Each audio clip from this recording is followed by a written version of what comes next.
नमस्कार दोस्तों, स्वागत है आप सभी का आपके अपने चैनल पर। तो दोस्तों, राजस्थान जीके के लिए वेरी वेरी इंपॉर्टेंट क्वेश्चन लेकर आ चुके हैं आपका जो बीएसटीसी का एग्ज़ाम होने वाला है उसके लिए। तो दोस्तों, आज हम आपके एग्ज़ाम की दृष्टि से 20 ऐसे इंपॉर्टेंट क्वेश्चन लेकर आए हैं जो कि बहुत ही ज़्यादा इंपॉर्टेंट है।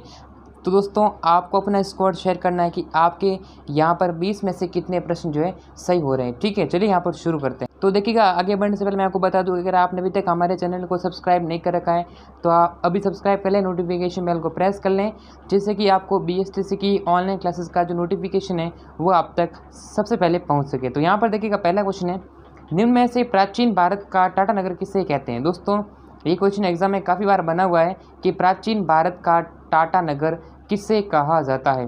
तो यहाँ पर एक चीज़ ध्यान रखनी दोस्तों, ये कहते हैं दोस्तों रेंट टोंक को। ठीक है, टोंक जिले में है। तो यहाँ पर दोस्तों option number C is the right answer. ठीक है, चलिए नेक्स्ट, अगला क्वेश्चन है, कालीबंगा सभ्यता के लोग किस लिपि का प्रयोग करते थे। दोस्तों, यहाँ पर कालीबंगा सभ्यता, ये क्वेश्चन एग्जाम में बना हुआ है कि कालीबंगा सभ्यता किस जिले में स्थित है। तो ये दोस्तों हनुमानगढ़ के अंदर है। ठीक है, ध्यान रखना, कहाँ पर, हनुमानगढ़। अब यहाँ पर आपको बताना है कि जो कालीबंगा सभ्यता है उसके लोग जो हैं वो किस लिपि का प्रयोग करते थे। तो यहाँ पर जो है लिपि थी वह सेंधव लिपि थी। कौन सी दोस्तों, सेंधव, यानी option number B right answer है। नेक्स्ट, आर्ट की खोज किस विद्वान ने की। दोस्तों, आर्ट सभ्यता की खोज किस विद्वान के द्वारा की गई। तो ये की गई दोस्तों आर.सी. अग्रवाल के द्वारा आर्ट सभ्यता की खोज की गई थी। ठीक है, अब आर्ट को इस जो है आर्ट सभ्यता, इसे हम क्या बोलते हैं, इसे आर्ट और बना संस्कृति भी बोलते हैं। क्या बोलते हैं, आर्ट बना संस्कृति। ये इसका जो है हम ऐसा भी इसे बोलते हैं, आर्ट बना संस्कृति, यानी option number C right answer होगा। तो यहाँ पर दोस्तों, अगर आपको बीएसटीसी के ऑनलाइन टेस्ट देना है तो आप गूगल पर सर्च करें rnstudymasala.com, लिखना है rnstudymasala.com। इसका लिंक आपको डिस्क्रिप्शन पार्ट में मिल जाएगा। यहाँ पर आपको सबसे ऊपर देखिएगा बीएसटीसी ऑनलाइन टेस्ट 2022। यहाँ पर आप Rajasthan GK, teaching aptitude, English, reasoning सभी प्रकार के जो है ऑनलाइन टेस्ट दे पाएंगे। तो दोस्तों, इस वेबसाइट का लिंक आपको मिल जाएगा डिस्क्रिप्शन में। सारे टेस्ट आपके लिए फ्री रखे गए हैं। तो अगला क्वेश्चन देखिएगा, चौथा क्वेश्चन है, निम्न में से महाराणा कुंभा की माता का नाम क्या था। महाराणा कुंभा एक बहुत ही महान योद्धा थे, उनके माता का नाम दोस्तों पूछा है। तो महाराणा कुंभा की माता का नाम क्या था दोस्तों, ये था दोस्तों हंसाबाई। क्या था, हंसाबाई था। हालांकि दोस्तों ये माता पिता के नाम एग्जाम में नहीं पूछते हैं, बहुत पहले पूछते थे। ठीक है, पुराने ज़माने जैसे आज से लगभग 20-30 साल पहले, लेकिन आजकल कोई ऐसा नहीं पूछता है। लेकिन हम आपके नॉलेज के लिए ये क्वेश्चन आपके लिए बनाया है। ठीक है, चलिए नेक्स्ट क्वेश्चन। तो देखिए दोस्तों, अगला क्वेश्चन पांचवा है आपके सामने स्क्रीन पर।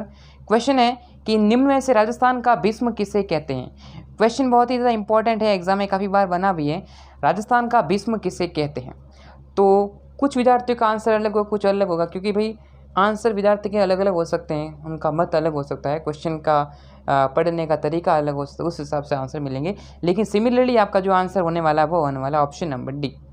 अब आप कहें डी क्यों, इनमें से कोई नहीं, यानी कि यहाँ पर राजस्थान का भीष्म किसे कहा गया है। तो दोस्तों, राजस्थान का भीष्म कहा गया है राणा चुंडा को। किसको कहा गया है दोस्तों, राणा चुंडा को क्या कहा गया है, राजस्थान का भीष्म कहा गया है, राणा चुंडा को। ठीक है, अब राणा चुंडा को राजस्थान का भीष्म कहा गया है।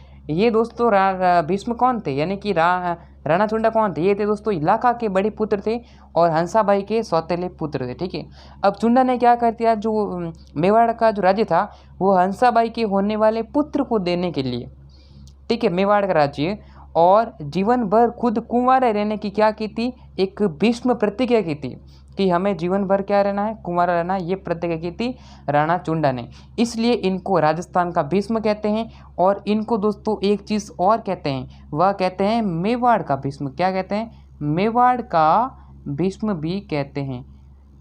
मेवाड़ का भीष्म किन्हें कहते हैं, मेवाड़ का भीष्म। तो क्वेश्चन अगर आ बन जाए कि मेवाड़ का भीष्म पितामह, मेवाड़ का भीष्म पितामह क्या दोस्तों, मेवाड़ का भीष्म पितामह, अगर मेवाड़ का भीष्म पितामह कहे या राजस्थान का भीष्म कहे, किससे कहेंगे, राणा चुंडा को कहेंगे। किसको कहेंगे दोस्तों, राणा चुंडा को कहेंगे। तो इस चीज़ को आप ध्यान रखना, ये एग्जाम में क्वेश्चन बन भी सकता है। ठीक है, तो चलिए दोस्तों अगले क्वेश्चन की तरफ मूव करते हैं। अगला क्वेश्चन देखिएगा कि बदायूं के अनुसार हल्दी घाटी का युद्ध कहाँ हुआ। हल्दी घाटी का प्रसिद्ध युद्ध है विश्व का। ठीक है, ये हुआ था गोगुंदा के अंदर। ठीक है, गोगुंदा, यानी यहाँ पर हमारा आंसर होगा बी, महाराणा प्रताप और मान सिंह के द्वारा ये हुआ था 18 जून, कब हुआ था हल्दी घाटी का युद्ध? 18 जून 1576 को, ठीक है। चलिए, निम्न में से खानवा का युद्ध कब हुआ? दोस्तों खानवा का युद्ध एग्जाम में पूछा गया है, तो खानवा का युद्ध दोस्तों यहाँ पर कोई 16 मार्च बताता है, कोई 17 बताता है, लेकिन अधिकतर कितना दोस्तों क्या है? 17 मार्च 1527 है, ठीक है। अब खानवा का युद्ध किसके मध्य हुआ दोस्तों? ये हुआ था बाबर वर्सेस किसके मध्य? यानी कि राणा सांगा के मध्य हुआ था, ठीक है। जिसमें दोस्तों विजयी कौन हुआ? जिसमें किसकी जीत हुई? तो जीत हुई थी बाबर। किसकी जीत हुई? बाबर की दोस्तों जीत हो गई थी, ठीक है। चलिए, निम्न में से पन्नाध्याय ने अपने पुत्र का बलिदान कर किसकी जान बचाई थी? अब दोस्तों ये पन्नाध्याय वाला आपको पूरा मामला पता ही है, मुझे बताने की कोई भी आवश्यकता नहीं है। अब किसकी यानी जान बचाई थी? तो यहाँ बची थी दोस्तों उदय सिंह की। किसकी जान बची थी? तो उदय सिंह की जान बचा दी थी। आगे बढ़ते हैं।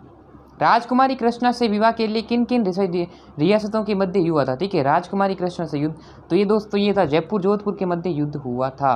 ओके, चलिए, जोधपुर जयपुर, ठीक है, ये हमारा आंसर होगा। महाराणा प्रताप का निधन कहाँ हुआ? दोस्तों निधन हुआ था यानी चावंड के अंदर, ठीक है, छतरी बनी हुई है।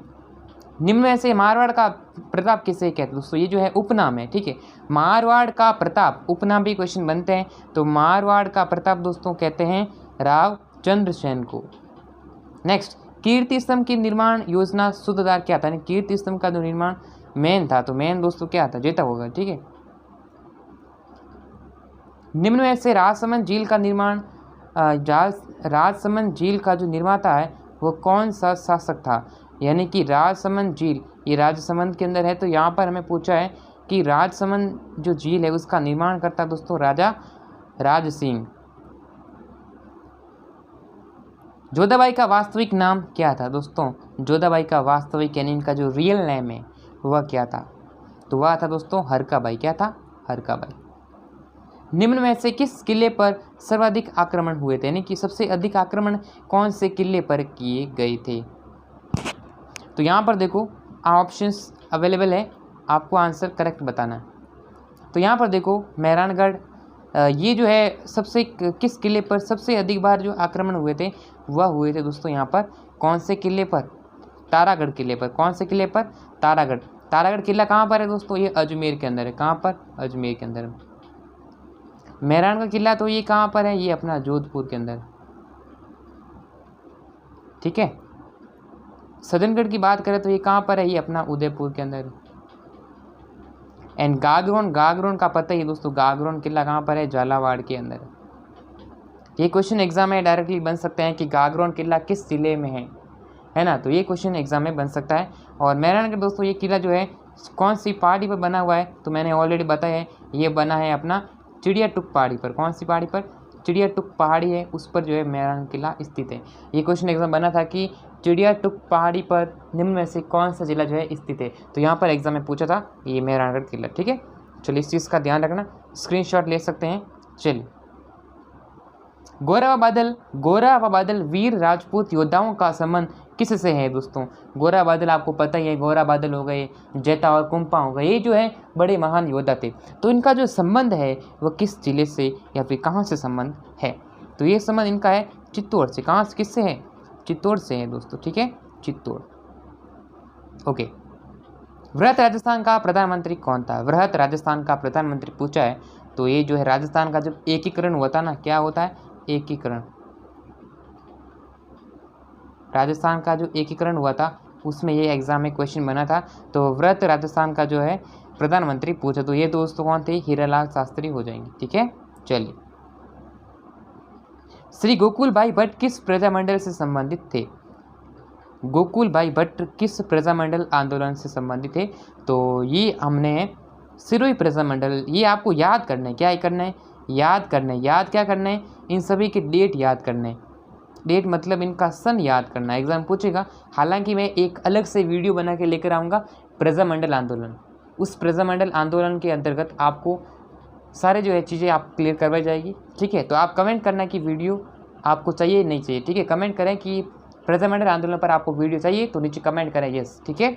ओके, भारत का वह कौन सा नगर है जिसका ब्लूप्रिंट तैयार किया गया था? यानी कि ब्लूप्रिंट आपको पता ही है कौन से नगर का ब्लूप्रिंट जो है तैयार किया गया था। दोस्तों भाई भारत जयपुर का दोस्तों क्या कर दिया गया, ब्लूप्रिंट तैयार कर दिया गया था। निम्न में से देश का सबसे प्राचीनतम किला कौन सा, जो है प्राचीनतम बहुत पुराना किला, ट्रेडिशनल बात करें तो एंशियंट कहें, एनल्स कहें, तो यहाँ पर प्राचीनतम किला कौन सा हो जाएगा। तो भारत का तो ये कौन सा किला है दोस्तों, चित्तौड़गढ़ का किला। क्या है, चित्तौड़गढ़ का किला जो है भारत का सबसे प्राचीनतम किला हो जाएगा। यानी option A is the right answer to this question. तो दोस्तों इस प्रकार से हमने 20 वेरी वेरी इंपॉर्टेंट क्वेश्चंस किए हैं। जिसने भी सब्सक्राइब नहीं कर रखा है वो सब्सक्राइब कर लीजिएगा, नोटिफिकेशन बेल को प्रेस कर लीजिएगा। टेलीग्राम चैनल पर आपको इसका PDF मिल जाएगा, ठीक है, तो कोई दिक्कत नहीं होनी चाहिए। तो टेलीग्राम चैनल को आप ज्वाइन कर लेना, लिंक नीचे मिल जाएगा डिस्क्रिप्शन में। बाकी आपको साइट का लिंक दे रखा है, वहाँ पर भी आपको इंपॉर्टेंट क्वेश्चंस है, ऑनलाइन टेस्ट क्यूज में आप पार्टिसिपेट कर सकते हैं। तो आप वेबसाइट पर नीचे लिंक दे रखा जो डिस्क्रिप्शन बॉक्स है। अगर आपको डिस्क्रिप्शन पता नहीं तो आपको बस सिंपली इस वीडियो की जो टाइटल है ना, टाइटल पर आप क्लिक करेंगे तो ऑटोमेटिकली डिस्क्रिप्शन बॉक्स ओपन होकर आ जाएगा। वहाँ पर जस्ट क्लिक करना है, 2-3 लिंक्स दे रखे हैं, एक आपको टेलीग्राम का लिंक दे रखा है, एक आपको ऑनलाइन टेस्ट का दे रखा है। तो ऑनलाइन टेस्ट पर आप क्लिक करेंगे तो आप आसानी से जो है ऑनलाइन टेस्ट में पार्टिसिपेट कर सकते हैं। और भी आपके लिए टेस्ट डाले जाएंगे तो उसका भी आप बेनिफिट ले सकते हैं, ठीक है। तो आज की क्लास में हम यहीं पर समाप्त करते हैं, फिर मिलेंगे नेक्स्ट क्लास। फिर तब तक के लिए जय हिंद, वंदे मातरम।